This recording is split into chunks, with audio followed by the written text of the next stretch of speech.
So, so burnout can be a really complicated topic, mainly because you can experience burnout in like so many different things, right? Like you got burnout from work to love to anything that requires the brain to sort of function, which is pretty much everything, right? And sometimes we all have limits that we tend to either overestimate or we tend to underestimate, depending on exactly how our emotions are in play and also how our thoughts are in play. I think through all of these different sort of experiences of burnout that you might be experiencing, I think there's some common denominators and also maybe some common fixes that may help you. So I hope this video does help anyone who's experiencing burnout in any kind of way, shape or form, because it can happen to anyone. Now you might be like, some people deserve to have more struggle than others, but that's not the case because anyone can struggle despite whatever circumstances they got going on. Maybe they can be more wealthy or not very wealthy. You can still experience exactly what you have because your resilience and your mindset is going to be completely determined by the environment you give it.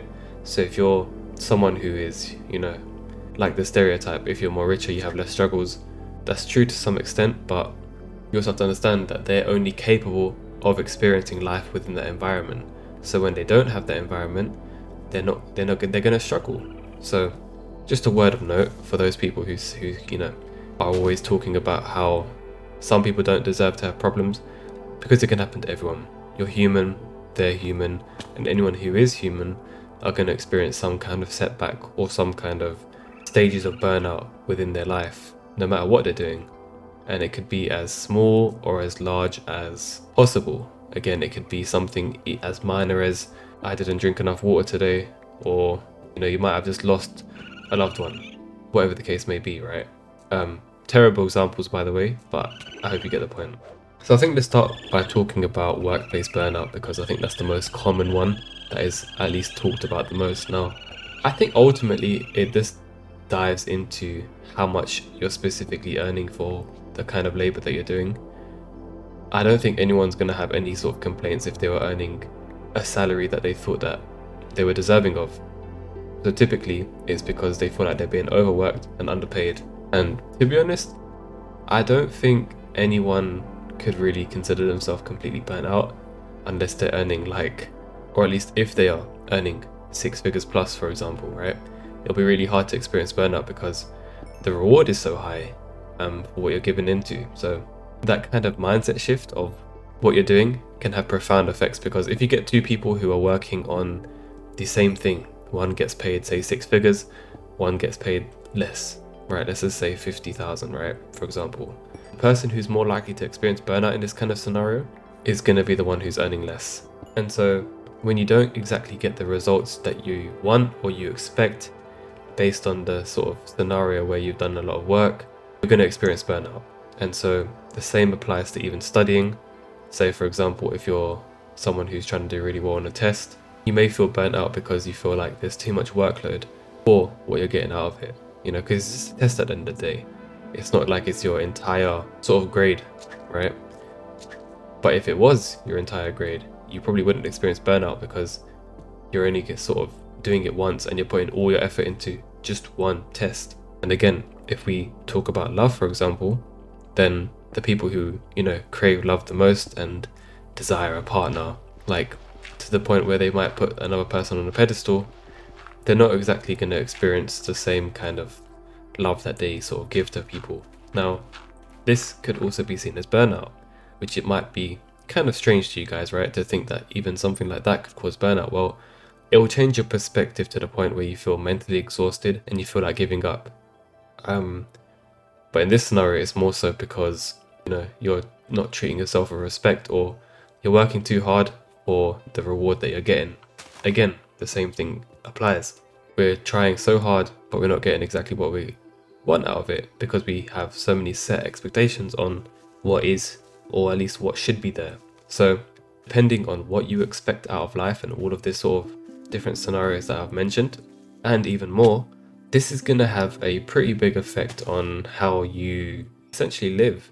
And even experiencing burnout And you get like those people who are always super motivated and super, optimistic. They think the best at all times and things like that. Well, typically it's because they don't expect so many things to happen. They just live life, and they live life according to anything can happen, that kind of mentality. And so when you kind of adopt that kind of mentality, chances are you're going to experience a lot less burnout. Now, I'm not saying you're not going to ever experience burnout, because again, there's limits that your body can handle and your mind, right? Say you've been working for so long, regardless of how much you get paid, you're still going to experience it at some point. Same way, every athlete or every sort of top level performing entertainer is going to have the days where they don't feel completely 100%. And like I said, burnout can happen to anyone, even those people. I think it's kind of good that we're sort of raising awareness on burnout in general, and the way that even if we are on the topic of workplace burnout, it's because these structures that have been existing for so long cannot exist anymore. Now, the reason behind that is because our society has completely remodeled itself. You've got AI, you've got the introduction of phones, you've got so many different industries and innovation popping up now. You can't have the old kind of stable scenarios now. So now life is going to be a bit more unpredictable, as you might have seen everywhere around you. You had like a whole lockdown for like 2 years. You had a bunch of stuff happening, right? And this is to be expected. And so old structures, like for example the schooling system or the workplace system, has now got to change. Otherwise, you're going to get more burnout across everyone. Not only that, it's going to sort of impact productivity and things of that nature, which in any kind of industry can't sustain itself based on those factors. So now that I've talked about burnout to some degree, let's talk about some things on how you can sort of fix burnout, right? So again, because it's a very mental based issue, it's going to dive deep into your mind. Now, the majority of sort of mental issues or problems that we might be facing in society usually comes from a lack of awareness on who we are, and not only that, but our self-confidence to sort of get things done, and our self-esteem to be able to attract nice things into our life. And when you do experience burnout, you're not in sync with all of these things to be essentially living the life that you expect to live, right? So a lot of these problems can be really, really deep rooted in these kind of fears of, again, not being comfortable with yourself, not understanding yourself and your limits, and also your confidence in your ability to do things. And if you're still here, chances are you probably have had times where you procrastinated as a result of burnout. Now, even to the point of procrastination, usually, from at least what I've noticed, is it comes from, again, that sort of lack of confidence. You fear failing, you fear that all the efforts you put in are going to go towards nothing, you fear that you're not adequate enough for the result.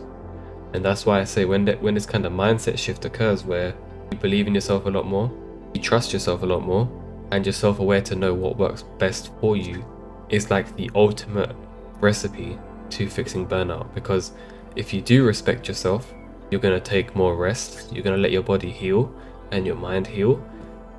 You've got self-confidence, which might mean that you might embark on projects that you might have been passionate about, but because you weren't confident in your ability to succeed, you haven't gotten around to doing it. And instead, you're burnt out because you're doing something that you don't already want to do. And then obviously you got self-aware. When you truly can play to your strengths and weaknesses rather than society's image of you, you can basically do anything you want. Apart from fly, of course, because, we don't have wings, but you can set yourself out to do whatever you want. And I think that's pretty powerful. I think that's quite liberating. And as a result, you can liberate yourself from burnout. Now, obviously, if you're experiencing burnout in a very physical sense, you obviously have to take care of your nutrition, your diet, your sleep, your just being a healthy person at the end of the day. It really does come down to that. But the main sort of purpose of this video is to say, or at least question, are you really taking healthy habits within your own mind? Is your visual nutrition and your mental diet healthy? So ponder over that a little bit. And I'll see you guys on the next one. Peace and blessings to you all.